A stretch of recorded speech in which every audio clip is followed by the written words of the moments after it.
Feel the real fear with us.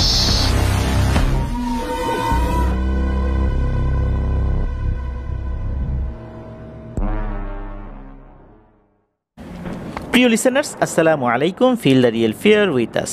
দেশ ও দেশের বাইরে যেখান থেকে আফনান দ্য হরর ওয়ার্ল্ডের আজকের শনির রাতে 23তম আয়োজনের সাথে যুক্ত হচ্ছেন বা পরবর্তীতে হবেন, সকলকে জানাচ্ছি শুভেচ্ছা ও ভালোবাসা। আশা করি সবাই ভালো আছেন, সুস্থ আছেন। প্রিয় লিসেনার্স, আজকের শনির রাতে 23তম আয়োজনে আমরা আমাদের প্রিয় রেমিটেন্স যোদ্ধা ভাইদের পাঠানো ঘটনাগুলো উপস্থাপন করব। আজকের এপিসোডে দুটি ঘটনা থাকছে। দুটি ঘটনাই আপনাদের ভয়ের শিহরণ জাগাতে সক্ষম হবে ইনশাল্লাহ। চলুন ঘটনায় চলে যাব। তবে যাবার আগে সেই চিরচেনা কথাগুলো আবারও বলতে চাই। এই ভিডিওর লাইক বাটনে প্রেস করতে ভুলবেন না। ভিডিওর লিঙ্কটা বেশি বেশি করে শেয়ার করে দিবেন। প্রিয় লিসেনার্স, ঘটনাগুলো কেমন লাগছে তা জানিয়ে এই ভিডিওর কমেন্ট সেকশনে কমেন্ট করতে পারেন। এছাড়া আমাদের ফেসবুক পেজ এবং গ্রুপ তো রয়েছে আফনান দ্য হরর ওয়ার্ল্ড নামে, সেখানে গিয়েও আপনারা আপনাদের মতামত জানাতে পারেন। যারা ঘটনা পাঠাতে চান তা লিখে অথবা রেকর্ড করে যে কোনোভাবেই ঘটনা পাঠাতে পারবেন afnan the horror world bd@gmail.com এই ইমেল অ্যাড্রেসে। ইমেল অ্যাড্রেসের স্পেলিংটা বলে দিচ্ছি, AFNANTHEHORRWORLDBD afnan the horror world bd@gmail.com। স্পেলিংটাও আমরা আমাদের ভিডিও ডেসক্রিপশনে দিয়ে রেখেছি, সেখানে গিয়ে স্পেলিংটা চেক করে নিতে পারবেন।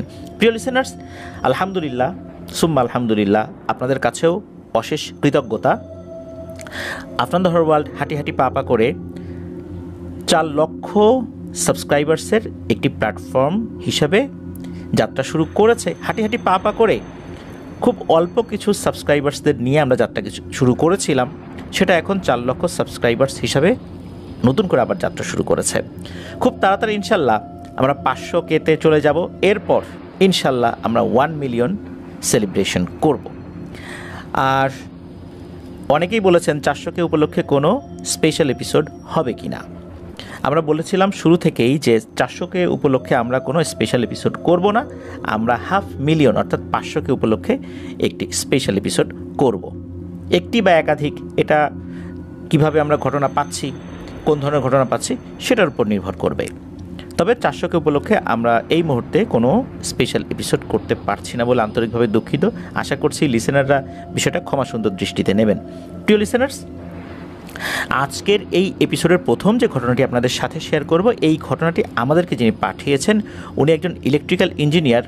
উনি বর্তমানে রয়েছেন সংযুক্ত আরব আমিরাতের আবুধাবির আল আইন নামক শহরে। আর উনি তাকা ডিস্ট্রিবিউশন নামক একটি পাওয়ার কোম্পানির চিফ ইঞ্জিনিয়ার। ওনার দেশের বাড়ি চট্টগ্রামের ফটিকছড়ি উপজেলার নাজিরহাট পৌরসভাতে। উনি যখন এলাকাতেই ছিলেন তখন এই ঘটনাটির একটি অংশের সাক্ষী হয়েছিলেন। চলুন ঘটনাটি শুনে আসি। ঘটনাটি 2020 সালের যখন লকডাউন চলে এই সময়কার। তো এরও আগে উনি চাকরি করতেন ঢাকা ইপিজেটে। চিন্তা করলেন যে চাকরিটা এখন আর করব না, চাকরিটা ছেড়ে দিয়ে বিসিএসের প্রিপারেশন নেই। তো বিসিএসের প্রিপারেশন নেওয়ার জন্য উনি ঢাকা ইপিজেটের চাকরিটা ছেড়ে দিয়ে চট্টগ্রামে চলে আসেন। পরবর্তীতে দেখা গেল উনি কিছুটা আর্থিক সমস্যার মুখোমুখি হচ্ছেন, কারণ উনি যখন চাকরি করতেন মোটা অঙ্কের বেতন তো উনি পেতেন, আর ওনার চলাফেরার যেই একটা ধারা ছিল, হঠাৎ করে চাকরি ছেড়ে দেওয়ার পর সেই ধারাটা তো আর অব্যাহত রাখা যাচ্ছিল না, যার কারণে উনি কিছুটা আর্থিক সমস্যার মধ্যে পড়ে গেলেন। পরবর্তীতে চিন্তা করলেন যে আর একটা চাকরি নেই চট্টগ্রামে, পাশাপাশি উনি বিসিএসের প্রিপারেশনটা নেবেন। এমন চিন্তা করেই মূলত চট্টগ্রাম ইপিজেটের একটি বেসরকারি কোম্পানিতে উনি ভাইবা দেন। ভাইবা ভালো হয়, লিখিত পরীক্ষা পাশ করার পর ভাইবা দিয়েছেন, দেখা গেল ভাইবা ভালো হয়েছে এবং চাকরিটা ওনার হয়ে যায়। ওনার জয়েনিং ছিল 2020 সালের ফেব্রুয়ারি মাসের 1 তারিখে। তো ওই সময়ে এই জাহিদ হোসেন ভাই, অর্থাৎ যার ঘটনা আমরা বলছি তার নাম মোহাম্মদ জাহিদ হোসেন, তো উনি পরিবার সহ থাকতেন হচ্ছে চট্টগ্রামের অক্সিজেন যে এরিয়াটা রয়েছে ওইখানে। যারা চট্টগ্রামে আছেন তারা কিন্তু ওই অক্সিজেন এরিয়াটাকে অবশ্যই চিনে থাকবেন। এখন সমস্যা হলো কি, যে ওইখান থেকে ইপিজেটের ওইখানে গিয়ে চাকরি করে আবার বাসায় আসবেন, এটা ওনার জন্য বেশ কষ্টসাধ্যই ছিল। তো ওনার পরিবারের লোকজন চিন্তা করলো ওনারা বাসা ছেড়ে দিয়ে চলে যাবেন ওই ফটিকছড়িতে। আর এই জাহিদ হোসেন ভাই চিন্তা করলেন যে উনি ওই ইপিজেডের কাছাকাছি বাসা নেবেন। তো ইপিজেডের কাছাকাছি যে বাসাগুলো ছিল ওটা বেশ ঘন বসতিপূর্ণ এলাকা ছিল, যার কারণে ওই জায়গাটা ওনার খুব একটা বেশি পছন্দ হলো না। উনি চিন্তা করলেন উনি আগ্রাবাদে বাসা নেবেন। ওনার পরিবার নিজ এলাকায় চলে গেলেও ওনারা যেই বাসাটাতে থাকতেন এটা কিন্তু একদম ছেড়ে দেন নাই। এই জাহিদ হোসেন ভাই উনি ওই অক্সিজেনের ওই বাসায় থেকেই বাসা খুঁজছিলেন আগ্রাবাদ এলাকায়। তো আগ্রাবাদ এলাকায় উনি বাসা খুঁজছেন একটা ছোট বাসা, কারণ উনি একা থাকবেন, উনি তো ব্যাচেলর মানুষ, সাবলেট হলে ভালো হয়। তো উনি খুঁজছিলেন, মন মতো পাচ্ছিলেন না।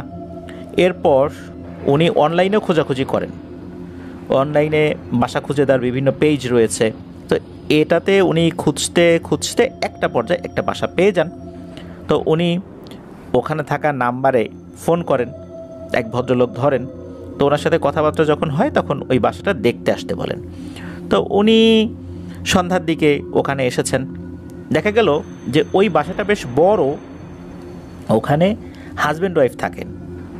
ওনাদের বিয়ে হয়েছে 3-4 বছর এরকম, তবে কোনো সন্তানাদি তখনও এই জাহিদ হোসেন ভাই দেখেন নাই ওইখানে, অর্থাৎ ওনাদের সন্তানাদি নাই। দেখা গেল যে প্রথম দর্শনেই এই যে দম্পতি, এই দম্পতিকে এই জাহিদ হোসেন ভাইয়ের ভালো লেগে যায়। আবার এই যে দুইজন হাজব্যান্ড ওয়াইফ, এই দুইজনও জাহিদ হোসেন ভাইকে পছন্দ করেন। হয় না যে প্রথম দর্শনেই একটা মানুষের প্রতি একটা ভালো ইমপ্রেশন তৈরি হয়, একটা ভালো লাগা তৈরি হয়, ভালো মানুষ বলে মনে হয়, অমনটাই হয়েছিল। এই কারণে দেখা গেল ওই দম্পতিও জাহিদ হোসেন ভাইকে ওই রুমটা নেওয়ার জন্য অনুরোধ করেন। জাহিদ হোসেন ভাইও রাজি হয়ে যায়, তাদেরকে দেখেও তার ভালো লেগেছে। তো ওই যে রুমটা, ওই রুমটার সাথে বেলকনি ছিল, ওয়াশরুম ছিল, মানে একদম সেপারেট। আর ওনাকে কোনো ধরনের কোনো ফার্নিচার কিনতে হয়নি, ওয়ার্ড্রোব, খাট, একটা রুমের মধ্যে একজন থাকার জন্য যা যা লাগে সব কিছুই ছিল। এটা ওনার জন্য একটা প্লাস পয়েন্ট ছিল, কিছুই আনতে হবে না, শুধু জামা কাপড়গুলো নিয়ে আসতে হবে। আর খাওয়া দাওয়া এটা উনি বাইরেই করবেন বলে জানিয়ে দেন। আর বৃহস্পতিবার অফিস করে উনি চলে যাবেন ফটিকছড়ির নাজিরহাটে ওনার বাসায়। রবিবারে এসে সরাসরি উনি অফিসে যাবেন। এই যে রবিবার থেকে বুধবার পর্যন্ত এই সময়টাই মূলত সন্ধ্যার পরে উনি বাসায় অবস্থান করবেন। এতে করে ওনাদের জন্য ভালো হলো। আর ওনারা মূলত দুজন থাকতেন, তো বাসাটা ফাঁকা ফাঁকাই, কি কোনো একটা কারণে ওনারা আসলে একটা সাবলেট চাচ্ছিলেন। যাই হোক, দ্রুত উনিও উঠে পড়েন নতুন বাসায়। তো প্রথম দিন যখন উঠেছেন, তো মালপত্র রেখেই, মালপত্র বলতে ওনার যেই জামা কাপড় এগুলো, আর ওনার বিসিএস প্রিপারেশনের যে বইগুলো ছিল তখন আগের বাসায় ছিল, সেগুলো তখনও শিফট উনি করেন নাই। তো জামা কাপড় রেখে উনি অফিসে চলে গিয়েছেন। পরে অফিসের ওয়ার্কিং আওয়ার শেষ করে সন্ধ্যার পর উনি বাসায় আসেন। তো বাসায় আসার পর উনি যখনই বিশ্রাম নেওয়ার জন্য বিছানায় বসেছেন, হঠাৎ করে ওনার শরীরটা কেন যেন ভারী হয়ে যায়, তেমন একটা অস্বস্তি বোধ ওনার মধ্যে হচ্ছিল। কিন্তু প্রথমবার যখন উনি এই বাসায় এসেছিলেন বেশ ভালো লাগছিল, বাসাটা খোলামেলা, খুব সুন্দর লাগছিল। কিন্তু এখন কেন জানি এক ধরনের অস্বস্তি বোধ কাজ করছে। তো উনি চিন্তা করলেন যে নতুন বাসা, এই কারণে হয়তো একটু অস্বস্তি বোধ হচ্ছে, সময়ের সাথে সাথে সেটা ঠিক হয়ে যাবে। কিন্তু এই অস্বস্তি বোধটা একটু অন্যরকম ছিল। শরীরটা ভারী ভারী হয়ে যাওয়া, কেমন একটা অনুভূতি হওয়া, আর বারবার ওনার নজরটা যাচ্ছিল বেলকনির দিকে, বারান্দার দিকে। কেন জানি ওনার নজরটা ওই দিকেই যাচ্ছে, শুধু উনি নজরটা ফিরিয়ে রাখতে পারছেন। নজর তো উনি ফিরিয়ে রাখতে পারছেন না, বারবার তাকাচ্ছেন, তাকিয়েও যে ভয়ঙ্কর কিছু দেখছেন বিষয়টা এরকম না। একটা পর্যায়ে উনি কী করেন, ওই বেলকনির যে স্লাইডিং ডোর, থাই গ্লাসের যে ডোরটা, এটা উনি টেনে দেন। এরপর পর্দাটাও উনি টেনে দেন। তারপরও কেন জানি মনে হচ্ছে বারবার নজর ওনার ওই দিকেই যাচ্ছে। তো উনি তো শুয়ে পড়েছেন, রাত তখন বেশ অনেকে হয়ে গেছে। উনি তখন ঘুমের মধ্যে, তবে খুব যে গভীর ঘুম এটাও বলা যাবে না। উনি খাটের উপর তো শুয়ে আছেন, ঘুমের মধ্যেই হঠাৎ করে মনে হলো ওনার খাটের এক পাশে এসে অনেক ভারী কিছু বসেছে। আমরা যদি খাটের উপর শুয়ে থাকি তখন বেশ মোটাসোটা পরিপূর্ণ উচ্চতার একজন মানুষ যদি খাটের এক পাশে এসে বসে, তখন খাটটা কিন্তু এক পাশে চেপে যায়। চেপে যায় বলতে ওখানে একটা মানুষের যখন চাপ পড়ে তখন এক ধরনের একটা শব্দ হয়, এক ধরনের একটা অনুভূতি তারাই ফিল করেন যারা ওই সময় খাটে শুয়ে থাকেন। তো ওনার কাছে ওরকমভাবে মনে হয় যে কেউ একজন খাটের উপর এসে বসলো, এক পাশে বসলো, ওনার পায়ের দিকটাতে বসছে আর কি। আবার মনে হলো যে না, পায়ের দিকটাতে না, ওনার মাথার কাছে এসে বসেছে আবার। তখনও উনি ফিল করলেন সেটা। এটা ফিল করার পর ওনার ঘুমটা খুব হালকা হয়ে যায়। তখন কিন্তু ওনার ঘরে যে ফ্যান চলছে এই ফ্যানের আওয়াজটা উনি কানে শুনতে পাচ্ছেন। মানে উনি চোখ খোলেন নাই, বাট ওনার ঘুমটা ভেঙে গেছে। হঠাৎ করে ওনার কানের কাছে বেশ মোটা ভারী কণ্ঠে কেউ একজন কথা বলে ওঠে। তো জাহিদ হোসেন ভাই জানিয়েছেন কণ্ঠটা এমন ছিল যে এই ধরনের কণ্ঠ আমরা অনেক সময় শুনতে পাই, বিশেষ করে আমরা সিনেমার অ্যানাউন্সমেন্টগুলো যখন রেডিওতে বা অন্য কোনো জায়গায় শুনতাম, যা আসিতেছে এরকম মোটা ভয়েসে যে কণ্ঠগুলো আমরা শুনতাম না, ওই রকম কণ্ঠ সরাসরি তাকে বলছে, এই তুই এই বাড়িতে কি করিস, এখানে কেন এসেছিস, তুই কেন এখানে, মনে রাখিস এই বাসায় কোনো সন্তানাদি হবে না। জাস্ট এতটুকুই বলেছে। উনি তো প্রচণ্ড ভয় পেয়েছেন। উনি চোখ খুলে দেখেন না, আর কিছু নাই। তখন ফজরের আজান দিতেও বেশ দেরি। উনি তো প্রচণ্ড ভয় পেয়েছেন, লাফ দিয়ে উঠে লাইট জ্বালিয়েছেন। লাইট জ্বালিয়ে দেখেন কিছুই নাই। তবে ওই বিছানায় ওই পাশে কিছু একটা বসেছিল, ওই জায়গাটা দেবে গেছে এমন আলামত ওনার কাছে কিছুটা হলেও মনে হচ্ছিল। এখন এইরকম সময় তো দরজা খুলে ওই আপু আর ভাইয়াকে ডাকাডাকি করা যায় না, ওনারা তো ঘুমাচ্ছেন, বিষয়টা ভালো দেখায় না। কিন্তু উনি অপেক্ষায় ছিলেন কখন সকাল হবে আর ওনারা ঘুম থেকে উঠে দরজা খুলে ড্রয়িং রুমে আসবেন। ওনার তো সারা রাত আর ঘুম হচ্ছে না। যখন সকালবেলা ওনারা ঘুম থেকে উঠে দরজা খুলেছেন, উনি তো দৌড়ে বাইরে বের হয়েছেন। বাইরে বের হয়ে দেখেন যে ওই আপু। তো আপুকে দেখে উনি বেশ চিৎকার করে বলে উঠেছেন, আপু তাড়াতাড়ি দিকে আসেন, তাড়াতাড়ি দিকে আসেন, আপনার সাথে আমার কথা আছে। বিশেষ করে মানুষ যখন খুব ভয় পায় বা মানুষের যখন খুব জরুরি কোনো কিছু থাকে, এক্ষুনি বলতে হবে, তখন কিন্তু মানুষের গলার ভয়েস যেরকম পরিবর্তন হয়েছে ওই রকমভাবে বলছে। তো ওনার এরকম চমকে ওটা দেখে ওই আপু ভয় পেয়েছেন যে কী হইলো আবার। তখন ওই আপু বলছেন, তুমি শান্ত হও, বসো, এই সোফায় বসো। তো সোফায় বসার পর এই জাহিদ হোসেন ভাই উনি বলছেন যে আপু, আমার সাথে একটা ভয়ঙ্কর ঘটনা ঘটে গেছে, এই ব্যাপার আমি এই শুনেছি। এইটা শোনার পর এই আপুকে খুব চিন্তিত দেখা যায়। উনি ঘুম থেকে ওঠার পর স্বাভাবিকভাবে মানুষের ফেস এক ধরনের থাকে, সময়ের সাথে কিছুটা সময় পর সেটা ঠিক হয়ে যায়। ঘুম থেকে ওঠার পর ওনার চেহারা যেরকম ছিল, হঠাৎ করে মনে হচ্ছে চেহারাটা আরও মলিন হয়ে গেল। উনি গভীরভাবে কিছু চিন্তা করছেন। কয়েক মিনিট চিন্তা করার পর উনি কিছু কথা বলেন। মনে হলো উনি কোনো রহস্যের গন্ধ পাচ্ছেন। উনি বলেন যে আসলেই অনেক দিন ধরেই কেমন একটা অস্বস্তি বোধ হয়, এই জন্যই সাবলেট নিয়েছি যাতে করে এই সমস্যাটা কেটে যায়, কিন্তু বুঝতে পারলাম এখানে অন্য কোনো সমস্যা আছে। তখন ওই আপু বললেন যে উনি এর আগে সন্তান সম্ভবা হয়েছিলেন। 7 মাস যখন ওনার গর্ভের সন্তানের বয়স, হঠাৎ করেই এই সন্তান নড়াচড়া বন্ধ করে দেয়। এরপর যখন ডক্টরের কাছে নিয়ে যাওয়া হয় তখন দেখা গেল এই সন্তানটি গর্ভের মধ্যেই মারা গিয়েছে।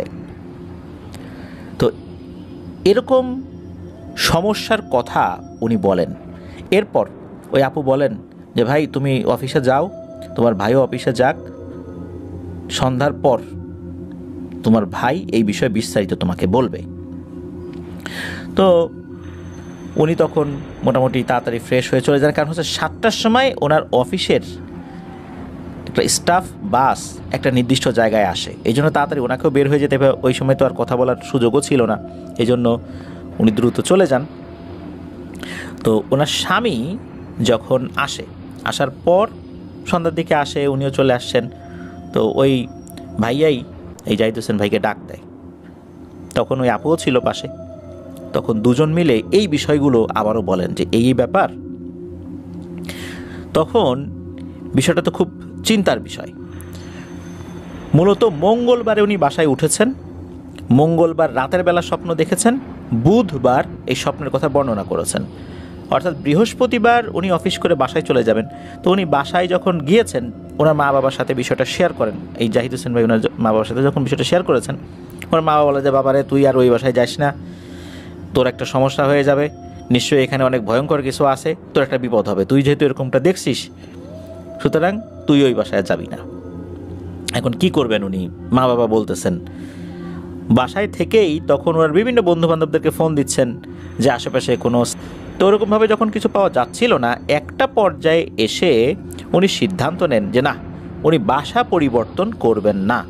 কেননা ওই আপু ভাইয়া যেরকম আন্তরিকতা দিয়ে ওনাকে বাসা ভাড়াটা দিয়েছেন, ছোট ভাইয়ের মতো করে দেখছেন, তো ওনারা এরকম একটা সমস্যার মধ্যে পড়ে গেছেন, এই মুহূর্তে কিভাবে উনি ওনাদেরকে বিপদে ফেলে চলে আসবেন? এটা একটা সমাধান তো করে যেতে হবে। উনি চিন্তা করলেন যে উনি বাসা পরিবর্তন করবেন না, তবে উনি এতটুকু পরামর্শ দিয়েছিলেন ওই ভাইয়াকে ফোন করে যে, ভাইয়া এই বাসায় মনে হয় সমস্যা আছে, বাসাটা পরিবর্তন করতে হবে, কিন্তু আমি আপনাদের সাথেই থাকব। তখন এরকম কথাবার্তাই হয়ে যায় যে জাহিদ হোসেন ভাই ওনাদেরকে ছেড়ে যাবেন না। তো ওই বাসায় থেকেই ওনারা বাসা খুঁজছিলেন অন্য কোনো জায়গায়। সন্ধ্যার দিকেই ওই ভাইয়া এবং জাহিদ হোসেন ভাই উনি চলে আসতেন, দুইজন মিলে বাসা খুঁজতেন। তবে ওই যে মোটা ভারী কণ্ঠে ওনাকে যে বলেছিল যে কথাটা, এটা উনি পরবর্তীতে আর না শুনলেও ওই অস্বস্তি বোধটা এটা কিন্তু ছিল। আরও একটি বিষয় ওই ভাইয়া বলেছিলেন জাহিদ হোসেন ভাইকে, ওই ভাইয়া বলেছিলেন যে ওনার স্ত্রীর গর্ভের 7 মাসের সন্তানটি নড়াচড়া বন্ধ করে দেওয়ার কয়েকদিন আগে উনি একটি স্বপ্ন দেখেছিলেন। কি সেই স্বপ্ন? উনি স্বপ্নে দেখেছিলেন এই যেই রুমটাতে এই জাহিদ হোসেন ভাই উনি ভাড়া নিয়েছেন, উনি স্বপ্নে দেখেন যে ওই ভাইয়া ওই রুমে শুয়ে আছেন। তো একটি বাচ্চা, 1-1.5 বছর বয়সী বাচ্চার মতো হবে আর কি, সে দৌড়াদৌড়ি করছে, খেলছে। খেলতে খেলতে বাচ্চাটা কি করলো? বাচ্চাটা দৌড়ে ওই বেলকনির দিকে চলে যাচ্ছে। আর ওই ভাইয়া কিন্তু শুয়েই আছেন, শুয়ে শুয়ে সেটা দেখছেন। ওই বাচ্চাকে উনি চেনেন না। বাচ্চাটা বেলকনির দিকে দৌড়ে যাচ্ছে, হঠাৎ করে বাচ্চাটা পেছন দিকে ঘুরে ওই ভাইয়ার দিকে তাকিয়ে হাসি দিল। হাসি দেওয়ার পর ওই বাচ্চাটা বেলকনি থেকে এক লাফ দিয়ে নিচে পড়ে গেল। তখন ওই ভাইয়া তাড়াতাড়ি করে ওই বেলকনির দিকে চলে গেলেন বাচ্চাটার কী হলো দেখার জন্য। উনি নিচ দিকে তাকিয়ে দেখেন ওই বাচ্চাটা নিচে পড়ে এমনভাবে চ্যাপ্টা হয়ে গেছে, মারা গেছে, একদম রাস্তার সাথে মিশে গিয়েছে। অনেক সময় অনেক পাকা নরম ফল যদি আমরা উপর থেকে ফেলে দিই, তখন ফ্লোরের উপর পড়লে যেরকম চ্যাপ্টা হয়ে যায় না, ওরকম হয়ে গেছে। এই স্বপ্নটা দেখার পর উনি ধর্মর করে উঠে বসেন, যার এটা কি দেখলাম। এর কয়েকদিন পরেই ওনার স্ত্রীর গর্ভের সন্তানের নড়াচড়া বন্ধ হয়ে গিয়েছিল। তাহলে বোঝা যাচ্ছে যে এই স্বপ্নের একটা দুর্দান্ত অর্থ ছিল, যেটা ওই সময়ের প্রেক্ষাপটে উনি বুঝতে পারেন নাই। তো এটা জাহিদ হোসেন ভাইকে জানিয়েছেন। তো যাই হোক, বাসা ওনারা খুঁজছিলেন। তবে এর মধ্যে যেটা হয় সেটা হচ্ছে যে ওনাদেরকে ভালো কোনো হুজুর দেখাতে বলেন। এর ভিতরে আর একটা সমস্যা হয়ে যায়, লকডাউন শুরু হয়ে যায়। লকডাউন শুরু হয়ে গেলে অফিস আদালতও বন্ধ হয়ে যায়। এই জাহিদ হোসেন ভাই উনি ওনার যে বাড়ি চট্টগ্রাম ফটিকছড়ি নাজিরহাট পৌরসভাতে, সেখানে উনি চলে যান। তো এর মধ্যে ফোনে যোগাযোগ হচ্ছিল ওই ভাইয়া আপুদের সাথে, ওনারা হুজুর দেখাচ্ছিলেন। একটা পর্যায়ে ওই ভাইয়া ফোন করে জানান আলহামদুলিল্লাহ সমস্যার সমাধান হয়েছে।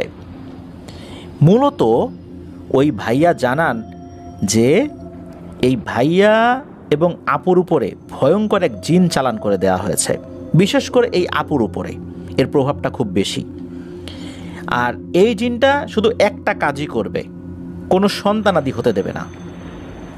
আর এই কাজটা মূলত কে করেছিল? ওই ভাইয়া যেই অনুমানটা করেছিলেন, এটা হচ্ছে তারই আপন বড় ভাইয়ের স্ত্রী। মূলত এই ভাইয়া এবং আপু পছন্দ করে বিয়ে করেছিলেন, যেটা পরিবার থেকে আসলে মেনে নেয়নি প্রথম দিকে, পরবর্তীতে মেনে নিয়েছে। তো তখন তো আসলে কি করবেন, ওনারা মেনে নিতে বাধ্য হয়েছেন। এখন চাকরির সুবাদে ওই ভাইয়া তো তার ওয়াইফকে নিয়ে, মানে ওই আপুকে নিয়ে চলে আসছেন অন্য আর একটা জায়গায়, সেখানে বাসা ঠিক করেছেন, ওনারা ঘর সংসার করছেন। মূলত ওই ভাইয়ার বড় ভাইয়ের স্ত্রী তিনি এই কুপরামর্শটা তার পরিবারের সদস্যদেরকে দিয়েছেন যে এই ছেলে তো বিয়ে করেছে এই মেয়েকে, তো এই মেয়ের জন্য কোনো সন্তান সন্ততি না হয়। এখানে দুটা উদ্দেশ্য। এক, এই ছেলের কোনো ওয়ারিশ যদি জন্মগ্রহণ করে তাহলে সম্পত্তি ভাগাভাগি হয়ে যাবে, এটা একটা সমস্যা। তো কোনো সন্তানাদি হতে দেয়া যাবে না, যেন কোনো ওয়ারিশ সৃষ্টি না হয়, আর সম্পত্তি ওই ভাইয়ার যে বড় ভাই সেই যেন ভোগ দখল করতে পারে। এই কুপরামর্শটা সেই বড় ভাইয়ের স্ত্রীর মাথা থেকেই আসছে এবং সেই পরামর্শে সম্মত হয়েই এই ভয়ঙ্কর অপকর্মটা ওনারা করেছেন। তো হুজুরের কাছ থেকে এই ধরনের তথ্য পাওয়ার পর হুজুর ওনার পদ্ধতিতে রুকিয়া করে এই সমস্যাটার সমাধান করেছিলেন। এক্স্যাক্ট কোন পদ্ধতি অবলম্বন করেছিলেন এই বিষয়ে অবশ্য জাহিদ হোসেন ভাই বলতে পারেন নাই। তবে আলহামদুলিল্লাহ এর বেশ কিছুদিন পর যখন লকডাউন উঠে যায়, সব কিছু ঠিকঠাক হয়ে যায়, এরপর অবশ্য উনি অন্য বাসায় চলে গিয়েছিলেন। বেশ কিছুদিন পর ওনার মেসেঞ্জারে একটি ছবি ওই ভাইয়া পাঠিয়েছিলেন। দেখা গেল ওনার একটা সন্তান হয়েছে, সেই সন্তানের ছবি। বিভিন্ন সময় এই সন্তানের সাথে ওনাদের খুনসুটি, বিভিন্ন ছবি, এগুলো ওনার মেসেঞ্জারে পাঠাতেন। ওনার ওই ফেসবুক আইডিটা হ্যাক হয়ে যাওয়ার কারণে সেটা উনি আর রিকভার করতে পারেন নাই। পরে আরও একটি ফেসবুক আইডি খুলেছেন, সেটার সাথে অবশ্য ওই ভাইয়া এবং আপু যুক্ত নাই। এরপর উনি দেশের বাইরে চলে আসছেন চাকরি নিয়ে। এখন ওনাদের ফোন নাম্বারটা নাই, আর ওই ফেসবুকের সাথে কানেক্টেড না থাকার কারণে তাদের সাথে যোগাযোগ হয় নাই, যার কারণে ওনাদের নামটা এবং ঠিকানাটা জাহিদ হোসেন ভাই বলেন নাই। কারণ তাদের সাথে যেহেতু যোগাযোগ করে ঘটনাটি দেন নাই, এই কারণে তাদের অনুমতি তো উনি সংগ্রহ করতে পারেন নাই, যার কারণে আসলে আমরাও তাদের নাম ঠিকানা পেলাম না। তো এটাই ছিল ঘটনা। প্রিয় লিসেনার্স, আপনারা একবার ভাবতে পারেন যে বড় ভাই তার ছোট ভাইয়ের স্ত্রীর উপর ব্ল্যাক ম্যাজিক করতে সম্মতি দিয়েছেন, বড় ভাইয়ের বউ সেটা করিয়েছেন, যাতে করে ছোট ভাইয়ের কোনো ওয়ারিশ জন্মগ্রহণ না করে। করলেই তো ওই সন্তান সম্পদের ভাগিদার হবে। তাই গর্ভের মধ্যেই জিন চালান করে, ভয়ঙ্কর পিশাচ জিন চালান করে ওই সন্তানকে হত্যা করেছে। ওই শয়তানটা, যে শয়তানকে চালান করে দেওয়া হয়েছে গর্ভের ওই নিষ্পাপ মাসুম শিশুর উপরে। আর এই শয়তানটা এসেই এই শিশুদেরকে হত্যা করছে। প্রিয় লিসেনার্স, এই বাস্তবতা কি শুধু এই জাহিদ হোসেন ভাই দেখেছেন? উনি তো একটা দেখেছেন। এরকম ভয়ঙ্কর বাস্তবতা আমাদের আশেপাশে ছড়িয়ে ছিটিয়ে রয়েছে। যারা এই কাজ করছেন তাদেরকে শয়তান এমনভাবে গ্রাস করে ফেলেছে, তাদের মাথায় এই চিন্তাটা কখনোই আসছে না যে আমি যে এই কাজটা করছি এটাতে দুটো অপরাধ হচ্ছে। এক, আমি সুস্পষ্ট কুফুরির মধ্যে লিপ্ত রয়েছি। দুই, আমি মানুষ হত্যা করাইলাম। এখানে সুস্পষ্ট দুটো ভয়ঙ্কর অপরাধ, কুফুরির অপরাধ, হত্যার অপরাধ। তো এইরকম অপরাধের সাথে কিন্তু আমাদের আশেপাশে অনেকেই যুক্ত রয়েছেন। তো এই ঘটনার সাথে আপনারা অনেকেই নিজেদের অনেক বিষয়কে কানেক্ট করতে পারবেন। প্রিয় লিসেনার্স, যদি এই ধরনের কোনো সমস্যা আপনারা বুঝতে পারেন, অনুগ্রহ করে দ্রুত ভালো কোনো হুজুরের কাছ থেকে রুকিয়া করে এই সমস্যার সমাধান করে নেবেন। কারণ একটা মানুষের সবচাইতে বড় ক্ষতি করে জাদুটোনার মাধ্যমে কিন্তু তার নিকট আত্মীয় স্বজনরাই। দূরের লোকজন কিন্তু কম করে না তা না, করে কম করে। নিকট আত্মীয় স্বজনরাই সবচেয়ে বেশি ক্ষতি করে। দেখবেন যে কোনো একটা ছেলে ভালো একটা চাকরি পেয়েছে, এরপরেই তার বিভিন্ন ধরনের সমস্যা শুরু হয়ে গেছে, এমনকি সে মারাও গিয়েছে হঠাৎ করে। কারণ সে চাকরি পেয়েছে, তার নিকট আত্মীয় স্বজনরা সেটা সহ্য করতে পারছে না। ওই এত ভালো চাকরি পাবে, ওকে মানুষ সম্মান করবে, সমাজে ওর গ্রহণযোগ্যতা বেড়ে গেল, যাক এটা তো আমরা মেনে নিতে পারবো না, কিছু একটা করতেই হবে। কি করবে? চলে গেল তান্ত্রিকের কাছে, করে দিল কালো জাদু। কারো ব্যবসায় উন্নতি হচ্ছে, সহ্য হচ্ছে না, করে দিল কালো জাদু। এই রকম অসংখ্য ব্যাপারগুলো চতুর্দিকে ঘটছে। আল্লাহ আমাদেরকে হেফাজত করুন। প্রিয় লিসেনার্স, ধন্যবাদ জানাচ্ছি জাহিদ হোসেন ভাইকে। জাহিদ হোসেন ভাই আরও একটি বিষয় জানিয়েছেন যে উনি যেখানে চাকরি করেন, চিফ ইঞ্জিনিয়ার হিসাবে যেহেতু আছেন, খুব ভালো একটা পোস্টে রয়েছেন। ওনার সাথে অনেকেরই কথা হয়, ইন্ডিয়ান, পাকিস্তানি, বাংলাদেশি অনেকেরই কথা হয়। তো উনি যখন কাজ করেন, আফটার দ্য ওয়ার্ল্ড ছেড়ে রেখে উনি কাজ করেন, যেহেতু একটা ভয়েস চলছে, অনেকেই চিন্তা করেন যে দেশে কারোর সাথে উনি কথা বলছেন কি না। তখন উনি বলেন যে না, আমি কথা বলছি না, আমি এরকম একটা হরর চ্যানেলের ঘটনা শুনছি যারা সত্য ভয়ের ঘটনা শেয়ার করে। তখন তারাও অনেকেই কৌতূহলী হয়ে জিজ্ঞেস করে এই বিষয়ে। তখন জাহিদ হোসেন ভাই জিজ্ঞেস করেন যে আপনাদের কাছে জানা কোনো ঘটনা আছে কি না। তাদের কাছ থেকে ছোট ছোট ঘটনা উনি শুনেছেন, আমাদেরকে জানিয়েছেন, সময় করে সেগুলোও পাঠাবেন এটা জানিয়েছেন। আর ওনার যে কাজ, এই কাজে দায়িত্বটা অনেক বেশি, প্রচণ্ড মানসিক শারীরিক চাপও থাকে। যতটুকু সময় পান পরিবারের সাথে একটু কথা বলতে হয়। এখন তো উনি বিয়ে করেছেন, 2023 সালে বিয়ে করেছেন বলে জানিয়েছেন আমাদেরকে। তো মা বাবা, ভাই বোন, স্ত্রী, তো ওনাদের সাথে তো কথা বলতে হয়। এর মধ্যে আবার রেকর্ড করে ঘটনা পাঠানটা এটা বেশ কষ্টসাধ্যই বলতে হবে। তো আলহামদুলিল্লাহ আপনাদের ভালোবাসায় আমরা শিখত, আপনারা আপনাদের এতটা ব্যস্ততার মধ্য দিয়েও যে ঘটনা রেকর্ড করে আমাদেরকে পাঠাচ্ছেন বা লিখে পাঠাচ্ছেন, এটাই প্রমাণ করে যে আমরা যে সত্য ভয়ের ঘটনা প্রচারের ব্রত নিয়ে এগিয়েছিলাম, আমরা হয়তো বা আস্তে আস্তে আগাচ্ছি, আমাদের সাবস্ক্রাইবার্স আস্তে আস্তে বাড়ছে, কিন্তু তবু আমি বিশ্বাস করি যে আস্তে আস্তেই আমরা অনেকটা পথ ইনশাল্লাহ আপনাদেরকে সাথে নিয়ে পাড়ি দিতে পারব। আর এই যাত্রায় আরও অসংখ্য মানুষ আমাদের সাথে যুক্ত হবেন, যারা আফটার দ্য ওয়ার্ল্ড সম্পর্কে নতুন করে জানবেন। আর এই জানানোর কাজটা যেন আমরা সবাই মিলে করতে পারি। আপনারা আপনাদের আশেপাশে যারা রয়েছে তাদের কাছে আফটার দ্য ওয়ার্ল্ড সম্পর্কে জানাতে পারেন, তাদেরকেও আমাদের চ্যানেলে সাবস্ক্রাইব করার জন্য উৎসাহিত করতে পারেন। তাদের কাছে কোনো ঘটনা থাকলে আমাদেরকে পাঠানোর জন্য অনুপ্রাণিত করতে পারেন। চলুন প্রিয় লিসেনার্স, চলে যাব আমাদের এবারের এপিসোডের পরবর্তী আরও একটি ঘটনায়। আর এই ঘটনাটি আমাদের এবারে শনি রাতে 23তম আয়োজনের শেষ ঘটনা। চলুন শুনে আসি সেই ঘটনাটি।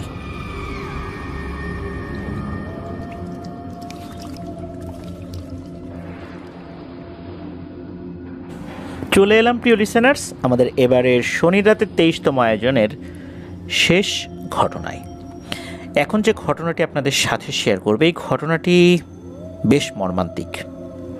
আর সত্যিকার অর্থে আমাদের যে সকল প্রবাসী ভাইয়েরা জীবনের ঝুঁকি নিয়ে মাথার ঘাম পায়ে ফেলে কাজ করছেন দেশের জন্য, নিজের পরিবারের জন্য, এমন ভাইদের মধ্যে অনেকেই নীরবে নিভৃতে পৃথিবীর মায়া ত্যাগ করে চলে যাচ্ছেন। কারো মৃত্যু স্বাভাবিক, কারো মৃত্যু অস্বাভাবিক থেকেও অস্বাভাবিক। সেগুলোর ব্যাখ্যা অনেক ক্ষেত্রে কোনোভাবেই জানা যায় না। ব্যাখ্যা থাকলেও সেগুলো হয়তোবা প্রকাশ করা হয় না। অনেক ঘটনার পেছনের ঘটনা অপ্রকাশিতই থেকে যায়। এমনই এক অপ্রকাশিত সত্য আপনাদের সামনে উপস্থাপন করতে চাই। এই ঘটনাটি আমাদেরকে যিনি দিয়েছেন তার নাম হোসাইন রনি। ওনার বাড়ি যশোর জেলার শার্শা উপজেলার নিজামপুর ইউনিয়নের শ্রীকোনা গ্রামে। উনি বর্তমানে মালয়েশিয়াতে রয়েছেন। উনি বর্তমানে মালয়েশিয়াতে পেইন্টিংয়ের কাজ করছেন। তবে 10 বছর আগে উনি যখন মালয়েশিয়াতে গিয়েছিলেন তখন কিন্তু নির্মাণ শ্রমিক হিসাবে গিয়েছিলেন। ঘটনাটি যেখানে ঘটে ওই জায়গাটার নাম হচ্ছে ফরেস্ট সিটি, অর্থাৎ জঙ্গল শহর বা জঙ্গলের শহর। ওইটা যে এলাকাতে অবস্থিত, জহুর বারু বা এই টাইপের একটা নাম বলেছেন হোসাইন রনি ভাই। এইটা 2016 সালের আগে একটা জঙ্গলের মতো ছিল জায়গাটা, একটা দ্বীপ মূলত ওই এরিয়াটা। অনেক জায়গাতেই ভয়ঙ্কর ভয়ঙ্কর জঙ্গল ছিল। তো ওখানে 100-র উপরে প্রজেক্ট হবে এরকম একটা পরিকল্পনা সরকার নেয়, আর বিভিন্ন কোম্পানিকে এই দায়িত্ব দেওয়া হয়। সেখানে যে কোনো লোক থাকতো না বিষয়টা এরকম না, অল্প লোকজন বসবাস করত। তো ওই জায়গাটাতে আবার নতুন করে একটা পরিকল্পনা নেয় সরকার, সুন্দর করে ওইটাকে গড়ে তুলবে, ফরেস্ট রেখেই বিভিন্ন জায়গায় একটা সিটি গড়ে তোলা হবে। তো এই জন্যই ওই এলাকাটার নাম হয়েছে ফরেস্ট সিটি। সমুদ্রের পার্শ্ববর্তী একটি জায়গা, এটা জঙ্গল, পাশে সমুদ্র, যেমন ভয়ঙ্কর তেমন সুন্দরও বটে। ওখানে অনেক বাংলাদেশি ভাইয়েরাই অবৈধভাবে বসবাস করছেন, অর্থাৎ মালয়েশিয়াতে। 2016 সালের কথা বলছি। অনেকের হয়তোবা ওয়ার্ক পারমিটের যে মেয়াদটা সেটা শেষ হয়ে গেছে, তারপরে মালয়েশিয়াতে রয়েছেন। অনেকে আবার অবৈধভাবে দালাল ধরে গিয়েছেন। তো অনেক ক্ষেত্রে দেখা যায় যে ওনারা অনেক মানবেতর জীবনযাপন করলেও একদম প্রকাশ্যে আসতে পারেন না বিভিন্ন কাজগুলোর ক্ষেত্রে, বিভিন্ন অকেশনে প্রকাশ্যে আসতে পারেন না যদি পুলিশ ধরে, কারণ তখনও তো তাদের বৈধ কাগজপত্র নেই। এরকম সমস্যায় কিন্তু অনেক মালয়েশিয়া প্রবাসী ভাইরাও রয়েছেন। শুধু মালয়েশিয়া না, বাংলাদেশের অনেক ভাইরাই যারা গিয়েছেন বিশ্বের বিভিন্ন জায়গাতে, এরকম সমস্যা অনেকেরই রয়েছে। ওইখানে একটি কোম্পানির প্রজেক্ট শুরু হয়। বিভিন্ন কোম্পানি তো দায়িত্ব পেয়েছিল। তো ওই কোম্পানির যিনি প্রজেক্ট ম্যানেজার, উনি ছিলেন একজন চাইনিজ। তো উনি যখন ওখানে কাজ শুরু করেছেন, কাজ শুরু করার পরে উনি নাকি একটা স্বপ্ন দেখেন। উনি স্বপ্নে দেখেন কোনো অবয়ব এসে তাকে বলছে যে এখানে কাজ শুরু করবি না, যদি করিস তাহলে সমস্যা হবে। আর কী যে সমস্যা হবে তা তুই কল্পনাও করতে পারবি না।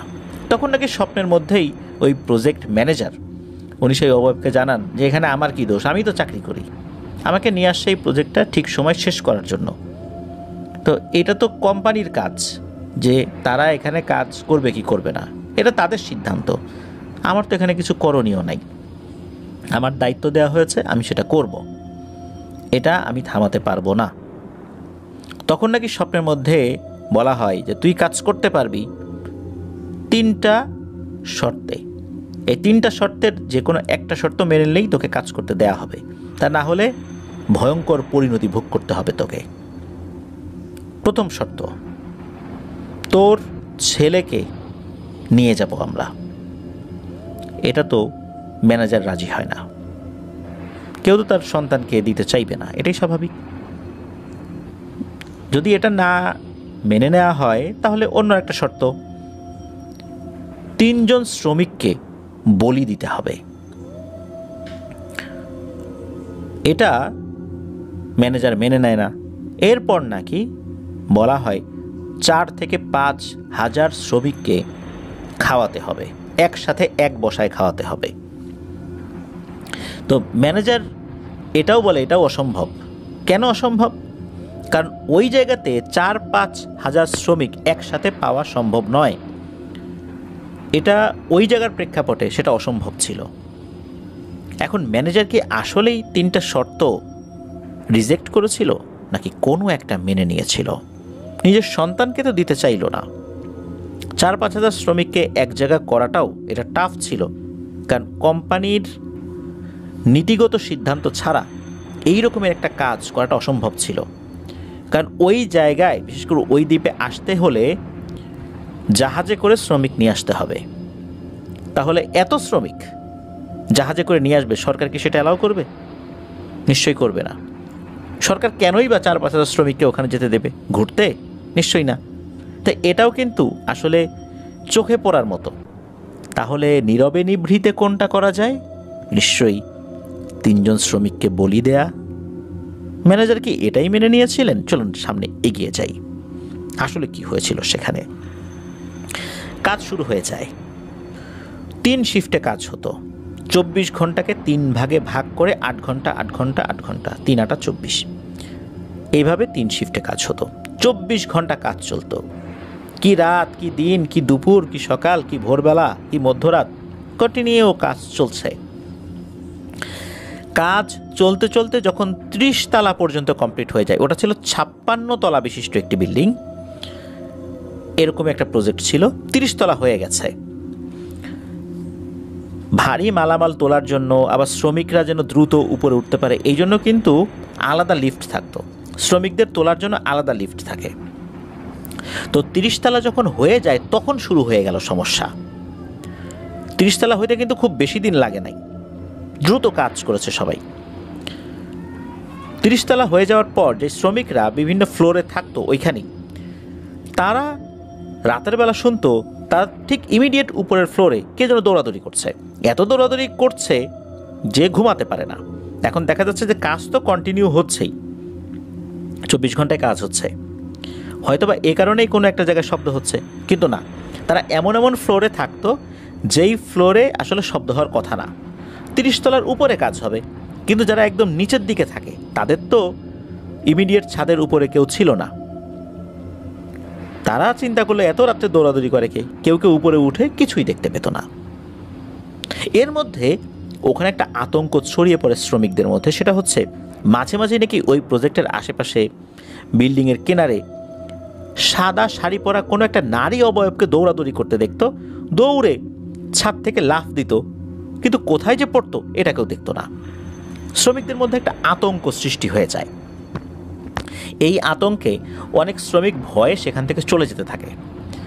শ্রমিকদের সংখ্যা যখন কমে গেল তখন এই চাইনিজ ম্যানেজার পড়ে গেলেন এক বিপদে, কারণ তাকে তো একটা নির্দিষ্ট সময়ের মধ্যে কাজ শেষ করতে হবে। প্রত্যেকটা ফ্লোর, প্রত্যেকটা কাজের ইউনিটগুলো একটা নির্দিষ্ট সময় বেঁধে দেওয়া আছে যে এই কাজগুলো এই সময়ের মধ্যে শেষ করতে হবে। শ্রমিক চলে যাচ্ছে, এখানে উনি কাজ করাবেন কাকে দিয়ে?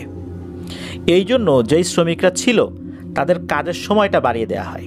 বিষয়টা এরকম যে প্রত্যেকের কাজ আর একটা গ্রুপের সাথে ওভারল্যাপ হবে আর কি। যেমন কারো 8 ঘন্টা, তো তারা তাদের কাজ করতে থাকবে, অন্যরা এসেও ওই সময় তারাও তাদের কাজ করতে থাকবে। তাদের 8 ঘন্টার জায়গায় 12 ঘন্টা করে দেওয়া হলো, মানে প্রত্যেকটা গ্রুপই 12 ঘন্টা করে কাজ করবে। 8 ঘন্টা পরে আর একটা গ্রুপ আসার পরে আগের গ্রুপও 4 ঘন্টা অতিরিক্ত কাজ করবে। তো এইভাবে প্রত্যেকটা গ্রুপ অতিরিক্ত করে 4 ঘন্টা বা 3 ঘন্টা এরকম কাজ করবে, তা না হলে তো কাজ শেষ হবে না। তো এইভাবে কাজ শুরু করা হলো। 30 তলা যখন হয়ে 31, 32 তলা এরকম হয়ে গেছে। তো এখানে একটা বিষয় রয়েছে, সেটা হচ্ছে এক একটা ফ্লোরের যখন ছাদ ঢালাই হয়, আমাদের দেশে আমরা দেখি যে কাঠ দিয়ে ফ্রেম করে উপরে ছাদ ঢালাই দেওয়া হয়। ইদানিং দেখা যাচ্ছে যে স্টিলের পাতগুলো দেয়া হয়। তো ওই রকমই ওইখানে অ্যালুমিনিয়ামের পাত দেওয়া হয়, দিয়ে ছাদ ঢালাই হওয়ার পর নির্দিষ্ট সময় পর সেগুলো আবার খুলে ফেলা হয়। এগুলো এবার পরবর্তী উপরে যে ছাদ ঢালাইটা দেওয়া হবে তখন সেগুলো সেখানে সেট করা হয়। এরকম একটা ফ্লোরে যখন অ্যালুমিনিয়ামের পাতগুলো খোলা হবে তখন একজন শ্রমিক একটা অংশে কাজ করছিলেন, সেখানকার অ্যালুমিনিয়ামের পাতটা উনি খুলবেন। তখন কিন্তু অনেক রাত, ওই রাতের শিফটে যারা কাজ করছিলেন ওইখানে আশেপাশে 5-6 জন লোক কাজ করছিলেন আর কি, ঠিক ওই জায়গাটাতে। বিভিন্ন সাইড আছে, তো এই সাইডে এই কয়জন কাজ করবে, ওই সাইডে ওই কয়জন কাজ করবে। তো তখন একজন নাকি কাজ করতে করতে হয় কি, একটা অ্যালুমিনিয়ামের পাত কিছুতেই খুলতে পারছে না। উনি তখন পাশে আরেকজনকে ডাকেন, সে আসে। সে আসার পর 2 জন মিলেও খুলতে পারছে না, এভাবে আরেকজনকে ডাকা হয়। এরকম করতে করতে 3 জনকে ডাকা হয়, প্রথমে একজন পরে 3 জন, মোট 4 জন ব্যক্তি মিলেও কোনোভাবেই এই অ্যালুমিনিয়ামের পাতটাকে খুলতে পারছে না। অনেক চেষ্টার পর হঠাৎ করে অ্যালুমিনিয়ামের পাতটা এমনভাবে খুলে যায়, আর ওই অংশটা ছিল একদম ছাদের কিনারে, মানে ওই ফ্লোরের ছাদের কিনারে ছিল। এমনভাবে হ্যাঁচকাটানে খুলে যায়, এই 3 জন তাদের বডির ব্যালেন্স রাখতে পারে না। এরা 3 জনই এই বিল্ডিং থেকে নিচে পড়ে যায়। তবে ওই অংশটা এমন একটা জায়গায় ছিল যে একদম ছাদের কিনারে যেই অংশটা, এই ছাদের কয়েকটা পার্ট ছিল। বিল্ডিংয়ের মাঝামাঝি কিছু জায়গা থাকে না, যেমন লিফটের জায়গা, যে লিফটটা উঠবে এরকম কিছু জায়গা ফাঁকা থাকে। এছাড়া কিছু কিছু জায়গায় ফাঁকা রেখেছিল তারা, ওই হয়তো বা ওই বিল্ডিংয়ের ডিজাইনটা এরকম ছিল। আবার আমরা দেখি যে কয়েকটা টাওয়ার বিশিষ্ট বিল্ডিং, একটাই বিল্ডিং কিন্তু মাঝখানে ফাঁকা থাকে, এরকম কিছু জায়গায়। এবং দেখা যাচ্ছে যে এরকম কিছু বিল্ডিং থাকে যে 4টা টাওয়ার, এই প্রত্যেকটা বিল্ডিংয়ের মাঝখানে ফাঁকা থাকে। আবার দেখা যাচ্ছে যে কলাম দিয়ে এগুলো যুক্ত থাকে। আবার দেখা যাচ্ছে এই 4টা টাওয়ারের আবার মাঝখানের অংশ ফাঁকা থাকে, হয়তো বা এরকম কোনো একটা জায়গা ছিল আর কি। তো ওই রকম একটা জায়গায় এই 3 জন পড়ে গিয়েছিল। পড়তে পড়তে একজনের বডি এসে 8 তলায় পড়ে, আর একজনের বডি 2 তলায় পড়ে, আর একজনের বডি একদম নিচ তলায় পড়ে। আর আরেকজন উনি ওই ধাক্কা খেয়ে নিচে পড়েন নাই, ওনার ধাক্কাটা ছিল উল্টো দিকে, তার মানে হচ্ছে যেই পাশটা আসলে কিনারে না ওই দিকে। উনি আল্লাহর রহমতে বেঁচে যান। তো ওনার মুখ থেকে এই ঘটনাটা শোনা যায়।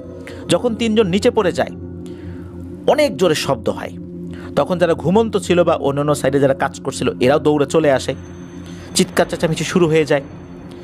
এখানে আর একটা কথা বলে রাখা ভালো, মাঝে মাঝেই নাকি ওই বিল্ডিংয়ের যেই শ্রমিক লিফটটা, যেই লিফট দিয়ে শ্রমিকরা ওঠানামা করতেন, ইঞ্জিনিয়াররা ওঠানামা করতেন, এই লিফটটা রাতের বেলা একা একাই চলাচল করত। এমনও হতো যে সেখানে পাওয়ার সাপ্লাই নাই কিন্তু লিফটটা ওঠানামা করছে। এটা একটা ভুতুড়ে লিফট হিসাবে সকলের কাছে পরিচিত ছিল। ওই সময় শ্রমিকরা যে নিচে নামবে, নিচে নামার জন্য লিফটটা তারা খুঁজছে, তারা দেখে লিফটটা নিচে। আবার নিচ দিকে যে শ্রমিকরা, তারা যে উপরে উঠে কি হয়েছে এটা দেখবে, তারা দেখে লিফটটা উপরে। এইভাবে এই একটা লিফট শ্রমিকরা দুই জায়গায় দেখছিল, উপরে শ্রমিকরা দেখছে নিচে আর নিচে শ্রমিকরা দেখছে উপরে। এখন তারা ছোটাছুটি শুরু করেছে, কি করবেন এখন? তখন এই 30 তলা থেকেই তারা নিচে নামবেন এমন সিদ্ধান্ত নেন। যে যেই ফ্লোরে ছিল লিফটে তো আর ওঠানামা করা যাচ্ছে না, সবাই নিচে নামবেন। এভাবে তারা নিচে নামেন, হই হুল্লোড় শুরু হয়ে যায়, পুলিশকে খবর দেওয়া হয়। এই যে হুসাইন রনি ভাই জানিয়েছেন, ওই সময় অনেক শ্রমিকরাই নাকি বাইরে বের হতে ভয় পেয়েছেন, কেননা তাদের ওয়ার্ক পারমিট ছিল না, অবৈধভাবে এসেছেন, কাগজপত্র তখনও বৈধ হয়নি। বাইরে বের হলে পুলিশের মুখোমুখি হলে তখন আরেকটা বিপদ হতে পারে। ইচ্ছা থাকার পরে ওনারা বাইরে বের হতে পারেন নাই।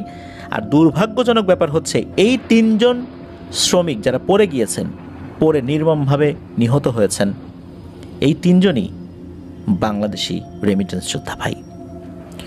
তাদের বডি পুলিশ নিয়ে যায়, ফ্রিজিং করে রাখে। 15 থেকে 16 দিন পর তাদের ঠিকানা গুছিয়ে পুলিশ সরকারের পক্ষ থেকে লাশ বাংলাদেশে পাঠিয়ে দেয়। এরপর কি হলো? এরপরে ঘটল আরও ভয়ঙ্কর কিছু ঘটনা। ঘটনা কিন্তু এখানেই শেষ নয়। এরপর রাতের বেলা অনেকেই নাকি এই 3 জন শ্রমিককে দেখতো, তারা বসে গল্প করছে, কান্নাকাটি করছে, হাঁটাহাঁটি করছে, কেউ কেউ নাকি তাদেরকে কাজও করতে দেখতো। এই সমস্যা যখন শুরু হয়ে গেল, ভয়ে লোকজন আরও এই প্রজেক্টের কাছ থেকে সরে অন্য প্রজেক্টে গিয়ে যোগ দিল। এরকম চলতে থাকলে তো আসলে একটা প্রজেক্ট চলতে পারে না, প্রজেক্টের কাজ বন্ধ হওয়ার উপক্রম। এমনই এক রাতের বেলা সবাই এক বিভৎস দৃশ্য দেখে আতঙ্কিত হয়ে পড়ে। কাজ করছে একটা ফ্লোরে লোকজন, হঠাৎ করে দেখে লিফটটা একা একাই উপরে উঠছে। নিশ্চয়ই কেউ লিফটে উঠবে, হ্যাঁ উঠছে। কে উঠছে? সেই চাইনিজ ম্যানেজার। কিন্তু চাইনিজ ম্যানেজার, এ কী অবস্থা? সবাই দেখলো ওই লিফটে মূলত চাইনিজ ম্যানেজার ঝুলে রয়েছে, বিভৎসভাবে তাকে হত্যা করা হয়েছে। তার লাশটা ওই লিফটে ঝুলিয়ে রাখা হয়েছে।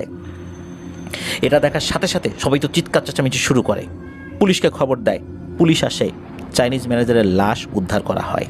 তার পরিবারের সাথে যোগাযোগ করা হয়। তার স্ত্রীর সাথে যখন যোগাযোগ করা হয়, তার স্ত্রী জানায় যে ওই রাতে অন্য আরেকজন ইঞ্জিনিয়ারের ডিউটি ছিল, হঠাৎ করেই নাকি কে যেন এসে তাকে ডাক দেয়। ওই সময় নাকি উনি ওনার স্ত্রীর সাথে ফোনে কথা বলছিলেন। ওনার স্ত্রী জানায় যে হঠাৎ করেই কেউ বলেছে যে প্রজেক্টে আগুন লেগেছে। যেহেতু উনি মেইন ম্যানেজার, পুরো প্রজেক্টের ম্যানেজার উনি, ওনার আন্ডারে আরও ম্যানেজার রয়েছে, এখন আগুন লেগেছে, ওনাকে তো সেখানে যেতে হবে। উনি তখন ওনার স্ত্রীকে বলেছিলাম যে একজন লোক আসছে, বলতেছে যে প্রজেক্টে আগুন লেগেছে, তুমি ফোনটা রাখো, আমি একটু দেখে আসি, এটা নাকি বলেছে। এবং ওই লোক যে ডাকাডাকি করেছে, ফোনের অপর প্রান্তে চায়না থেকে তার ওয়াইফ কিন্তু সেটা শুনতেও পেয়েছে। এই জন্য উনি চিন্তা করছেন যে আগুন লাগছে, যাক, তার স্বামী যাবেই তো, এটা তো তার দায়িত্বের মধ্যেই পড়ে।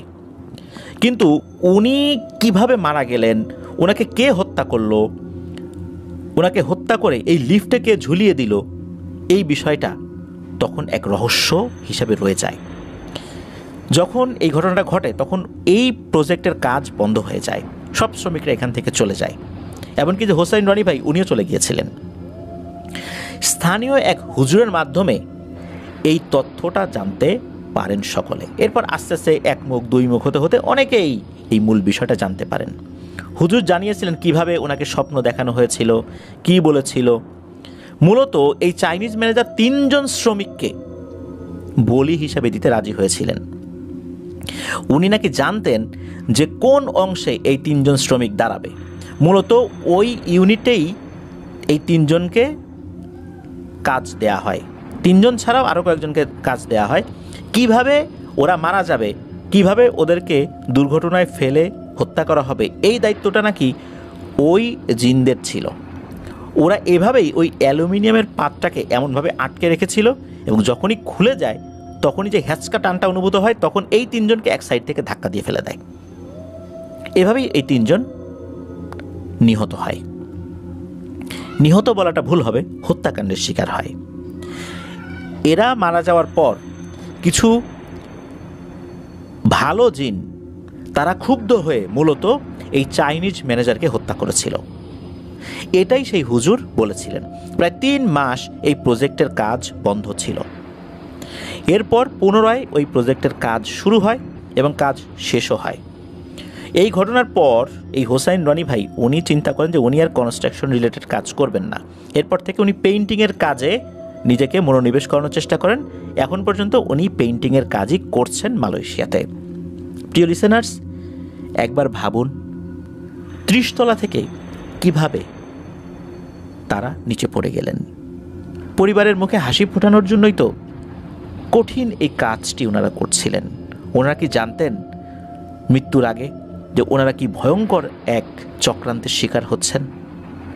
আমার ধারণা যে ওনাদের পরিবারও এই বিষয়টা ওইভাবে জানতেন না। ওনাদের নাম কি, ওনাদের বাড়িটা এক্স্যাক্ট কোথায়, এটা হোসাইন রনি ভাই আমাদেরকে জানাতে পারেননি। তবে আপনাদের হরর ওয়ার্ল্ডের পক্ষ থেকে আমি জানাচ্ছি যে আপনাদের যদি ওই সময় 2016 সালে আপনাদের আশেপাশে মালয়েশিয়ার এইরকম ফরেস্ট সিটিতে এই দুর্ঘটনায় নিহত হওয়া কোনো শ্রমিকের বাড়ির ঠিকানা জানা থাকে, তাদেরকে অন্তত এই মেসেজটা পৌঁছে দেবেন যে কিভাবে ওনারা এই ভয়ঙ্কর হত্যাকাণ্ডের শিকার হয়েছিলেন। এখানে কোনো মানুষের হাত ছিল না। আর এই কাজে যেহেতু বাধ্য হয়ে রাজি হয়েছিলেন ওই চাইনিজ ম্যানেজার, এই চাইনিজ ম্যানেজারকেও এর খেসারত দিতে হয়েছে। এটা কি ভালো জিনেরাই করেছে নাকি অন্য জিনেরা, বিশেষ করে ওই জায়গাতে যারা থাকতো তারা করেছে, এটা নির্দিষ্টভাবে বলা খুব কঠিন। তবে এতটুকু বলা যায় যে যতটুকু তথ্য পাওয়া গিয়েছিল আমরা আপনাদের সাথে শেয়ার করার চেষ্টা করেছি। প্রিয় লিসেনার্স, এটি ছিল ঘটনা। এভাবে যারা দেশের বাইরে গিয়ে নির্মমভাবে নিহত হচ্ছেন বা স্বাভাবিকভাবে মারা যাচ্ছেন, কিন্তু সব মৃত্যুই তো অত্যন্ত দুঃখজনক। এই তো কয়েকদিন আগে একজন ভাই প্রবাস থেকে ফিরছিলেন। তাকে রিসিভ করার জন্য তার পরিবারের সদস্যরা গিয়েছিলেন, শিশু সন্তান সহ পরিবারের সবাই গিয়েছিলেন। গাড়ির ড্রাইভার ঘুমিয়ে পড়েছিলেন গাড়ি চালাতে চালাতে। গাড়িটা নিয়ে রাস্তার পাশে থেকে একটি খাদে নামিয়ে দেন। পুরুষ সদস্যরা বের হতে পারলেও নারী শিশুরা বের হতে পারেননি। কি নির্মম দৃশ্য ফেসবুকে ইউটিউবে ভেসে বেড়াচ্ছে। একবার চিন্তা করুন, উনি বিমানে ওঠার আগে ফেসবুকে পোস্ট দিয়েছিলেন, স্বপ্ন যাবে বাড়ি। স্বপ্ন কি বাড়ি গিয়েছিল নাকি দুঃস্বপ্ন বাড়িতে গিয়েছিল? পরিবারের সকলকে হারিয়ে উনি এখন পাগল প্রায়। প্রিয় লিসেনার্স, এই ধরনের ঘটনাগুলো আসলে বর্ণনা করার মতো মানসিক অবস্থাও আমার থাকে না। আমি এই ধরনের দৃশ্যগুলো এখন আসলে এভাবে দেখতেও পারি না। আস্তে আস্তে এই দৃশ্যগুলো আমি দেখা অনেকটা বন্ধই করে দিয়েছি। কেন যেন আমি আর সইতে পারি না। হতে পারে মানসিকভাবে অনেক দুর্বল হয়ে পড়ছি, এই জন্য আমি এগুলো সইতে পারছি না। আসলে কে সইতে পারে বলুন?